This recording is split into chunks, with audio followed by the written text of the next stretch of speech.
आज दिनकर काका आणि सरला काकूंचा आनंद गगनात मावेनासा झाला होता. त्यांचा मोठा मुलगा प्रशांत आज शासकीय सेवेत मोठ्या पदावर रुजू झाला होता.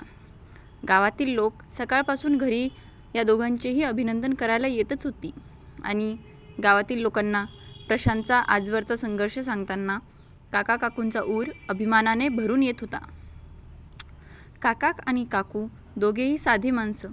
त्यांच्याकडे शेतीचा लहानसा तुकडा होता. कधी आपल्या शेतीत राबायचे तर कधी दुसऱ्यांच्या शेतीत मजुरीला जायचे. दोघेही अशिक्षित होते आणि त्यामुळेच त्यांना शिक्षणाबद्दल खूप आदर होता. त्यांना वाटायचे आपणसुद्धा थोडंफार शिकलो असतो तर बरे झाले असते. पण त्यांनी त्यांच्या मुलांना मात्र शिक्षण घ्यायला प्रोत्साहन दिले. मोठा मुलगा प्रशांत लहानपणापासूनच अभ्यासात हुशार होता. थोडा मोठा झाल्यावर तो सुट्टीच्या दिवशी आईवडिलांना शेतात मदत करायचा आणि शाळेच्या दिवसांमध्ये मन लावून अभ्यास करायचा. त्याची हुशारी पाहून त्याच्या शिक्षकांनी त्याला स्पर्धा परीक्षेबाबत माहिती दिली आणि त्याने स्पर्धा परीक्षेला त्याचे स्वप्न बनवले आणि आज त्याचे ते स्वप्न त्याने पूर्ण करून दाखवले होते. प्रशांतला चांगली नोकरी लागली होती. आता त्याच्या आईवडिलांनी मात्र त्याचे लग्न करायचे मनावर घेतले. प्रशांतने मात्र घरच्यांना सांगून ठेवले होते की त्याचे आईवडील ज्या मुलीला निवडतील त्याच मुलीशी तो लग्न करणार म्हणून. दिनकर काकांचे विचार आधीपासूनच स्पष्ट होते.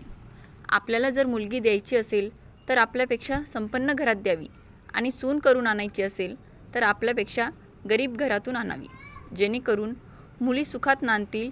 आणि ह्याच विचाराने त्यांनी त्यांच्याच दूरच्या नात्यातील एका गरीब घरच्या मुलीला प्रशांतसाठी पसंत केली. प्रीती तिचे नाव. प्रीती 12वीपर्यंत शिकलेली होती. दिसायला सुंदर आणि नाकीडोळी छान होती.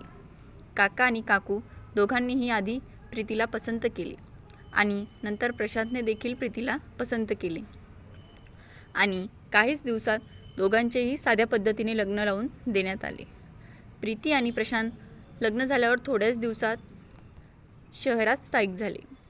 काका काकूंना गावातील वातावरणाची सवय असल्याने आणि गावातील शेतीसुद्धा पाहायची असल्याने प्रशांतने त्यांना सोबत चालण्यासाठी विनवण्या करून देखील ते त्यांच्यासोबत गेले नाही. त्यांनी अधूनमधून भेटीला येण्याचे आश्वासन दिले आणि ते दोघेही शहरात निघून गेले. शहरात गेल्यावर प्रीती आणि प्रशांतचा राजा राणीचा संसार सुरू झाला. प्रशांतसोबत ती बाहेर फिरायला जायची. आता तर अनेक पायांना दोघांची हजेरी असे.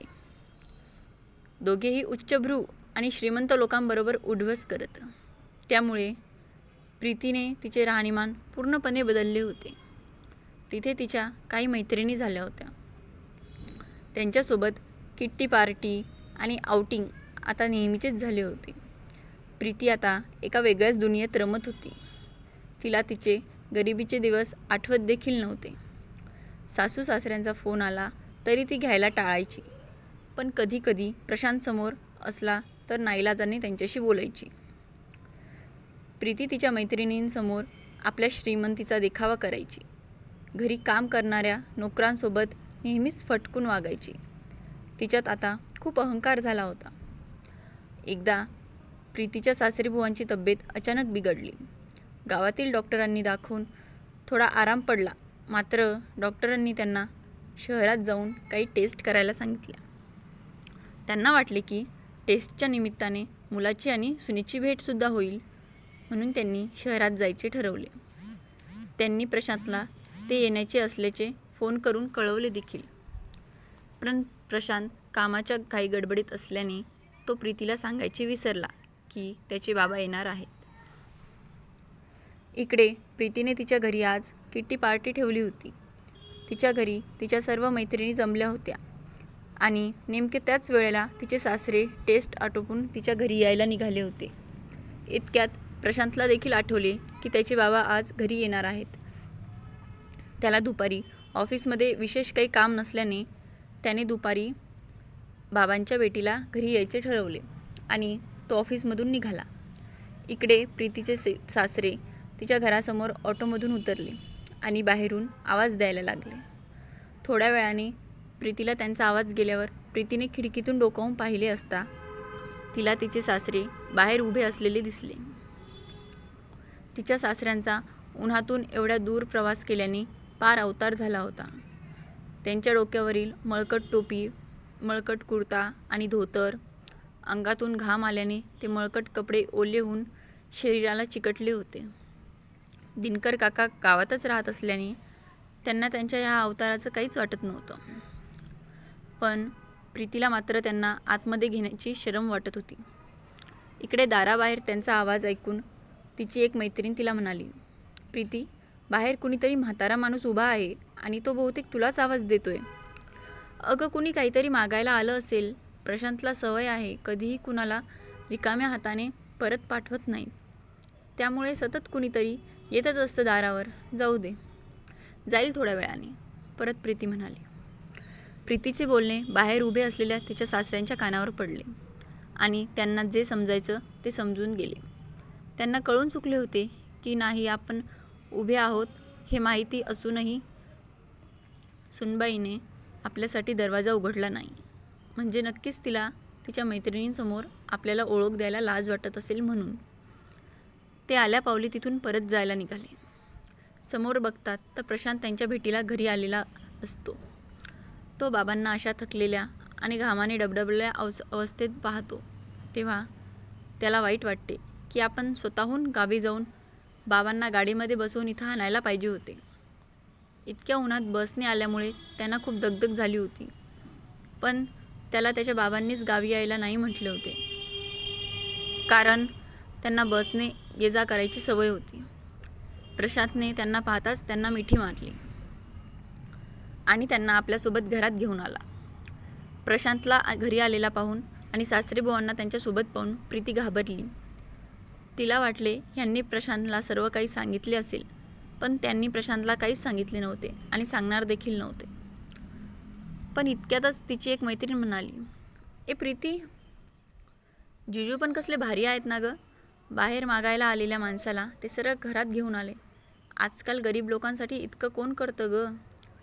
काय म्हणालात तुम्ही? बाहेर मागायला आलेले म्हणजे? प्रशांतने विचारले. ज्यांना तुम्ही सोबत आणले आहेत ना, ते केव्हापासून बाहेरून आवाज देत होते आणि बाहेरच उभे होते. तेव्हाच प्रीतीने सांगितले की ते काहीतरी मागायला आले आहेत म्हणून. प्रीतीच्या मैत्रिणीकडून हे ऐकताच प्रशांतची तळपायातील आग मस्तकात गेली. तो रागारागाने म्हणाला, हे काही मागायला आलेले नाहीत. हे पूर्ण घर यांचंच आहे. हे माझे वडील आहेत. खबरदार यांच्याबद्दल एक अवाक्षर जरी काढले तर. प्रशांतला रागात बघून प्रीतीच्या सर्व मैत्रिणी आपापल्या घरी निघून गेल्या. प्रीती मात्र एका जागी खाली मान घालून उभी होती. तिच्या हातून केवढी मोठी चूक झाली हे तिला कळून चुकले होते. पण आता फार उशीर झाला होता. प्रशांतने दुसऱ्या दिवशी सकाळीच तिला तिच्या माहेरी सोडून दिले. झालेल्या घटनेपासून तो प्रीतीशी एक शब्द देखील बोलला नव्हता. प्रीतीने त्याच्याशी बोलण्याचा प्रयत्न केला, पण काही उपयोग झाला नाही. इकडे दिनकर काकांनी प्रशांतला समजवण्याचा प्रयत्न केला, पण प्रशांत काही ऐकण्याच्या मनस्थितीमध्ये नव्हता. त्याच्यासाठी त्याचे वडील देवासमान होते.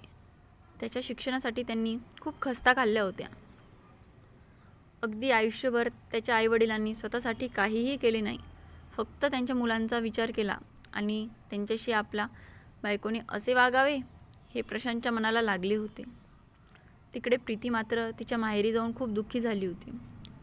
तिच्या सासू सासऱ्यांनी तिला एका गरीब घरातून त्यांच्या मुलासाठी पसंत केले होते.